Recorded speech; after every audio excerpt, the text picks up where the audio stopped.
Hello दोस्तों, तो केना छी अहाँ सब? अहाँ सबके स्वागत करै छी एक और नया ब्लॉग में। तो चलू आइ के ब्लॉग में अहाँ सबके हम देखाबऽ जा रहल छी हमर अपन जिम किट बुझियो ना, वहाँ जिम किट और जिम के शेड्यूल। तो चलू अहाँ के जिम किट से मिलाबै छी। सबसे पहले एगो रॉड ये 2-2.5 किलो के, एकर सबके हम यूज बताएब जिनका सबके नहीं बुझल हैत। आई देखियो प्लेट छै 2.5 किलो के, देखियो 2.5 kg के देखा रहल है।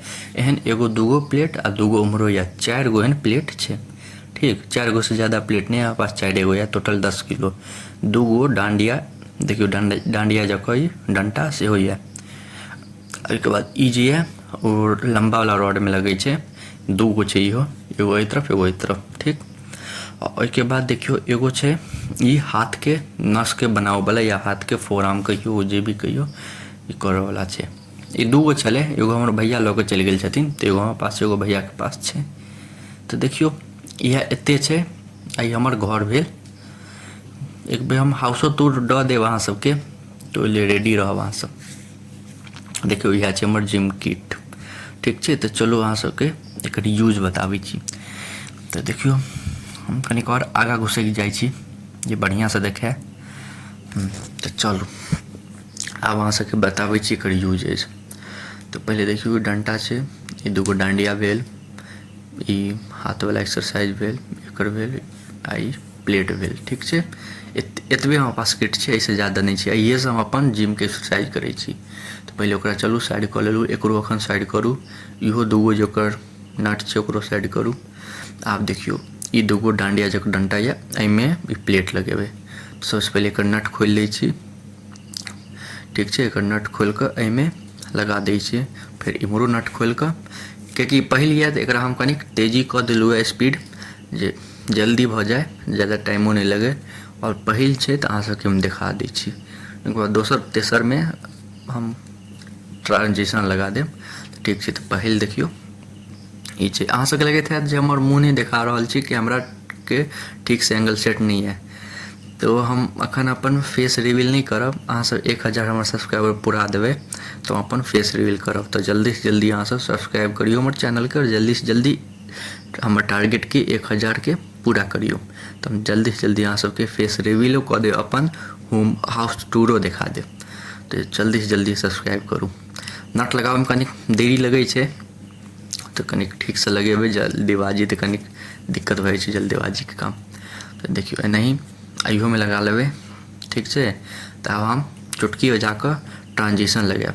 तो देखियो अब हम चुटकी बजाबै छी, देखियो ट्रांजिशन लागि गेल। अब केहन हैत अहाँ सब बताएब केहन ट्रांजिशन छलै।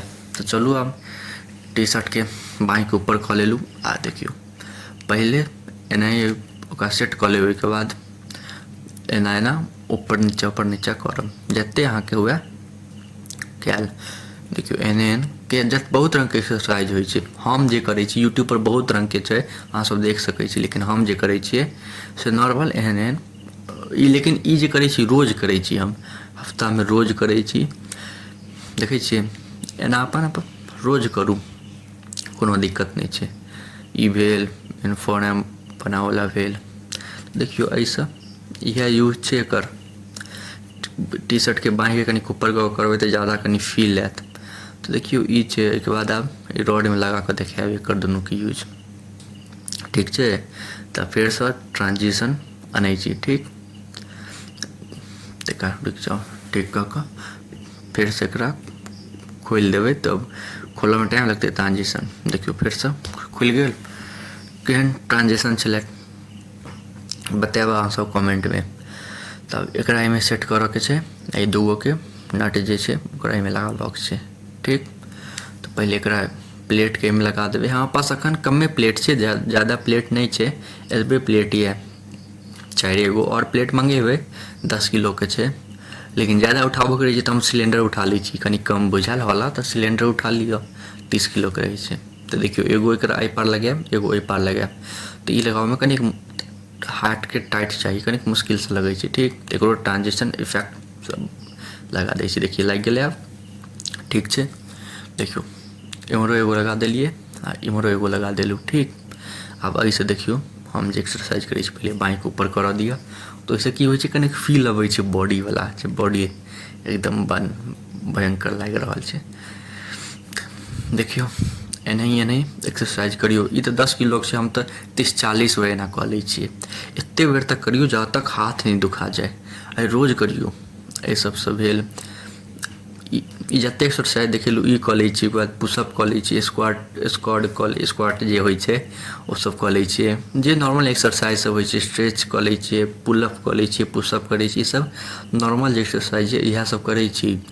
आओर खेनाइ पिनाइके बात करब तऽ नॉर्मल जे पौष्टिक खाना खाइ छियै, मतलब शुद्ध खाना। तऽ आब एकरा चलू साइड करै छी। आब ई अनलहुँ। एहिसँ देखियौ ई तऽ हम भरि दिन करैत रहै छी। कोनो भी वीडियो देखलहुँ या किछो केलहुँ तऽ ई तऽ हम भरि दिन करैत रहै छी। ई अहाँसब एगो खरीद लिअ। दूगो छलै हमरा पास, एगो हमर भैया लऽ कऽ चलि गेल छथिन तऽ एगो छै। इएहसब हम करैत रहलहुँ, भरि दिन हम करिते रहै छी। तऽ देखियौ इएह छै हमर जिम किट आओर जिम शेड्यूल जे हम भरि सप्ताह एनाही लेकिन रोज करै छी। अहूँसब जरूर ट्राइ करब। आइ बहुत सस्तामे 1,500-2 हजारमे हमरा मिल गेल रहै। तऽ बतायब अहाँ सबके केहन लागल। एतेक हमर ई किट छै। एतेक देर तक अहाँ सबके देखऽके लेल धन्यवाद। नीक लागत तऽ लाइक, कमेंट, शेयर, सब्सक्राइब जरूर करब। आओर बतायब हम केहन वीडियो डालि रहल छी आओर हमरामे की सुधार करऽके जरूरत छै। तऽ मिलै छी अहाँ सबसँ अगला नेक्स्ट वीडियोमे। तब तक के लिए धन्यवाद।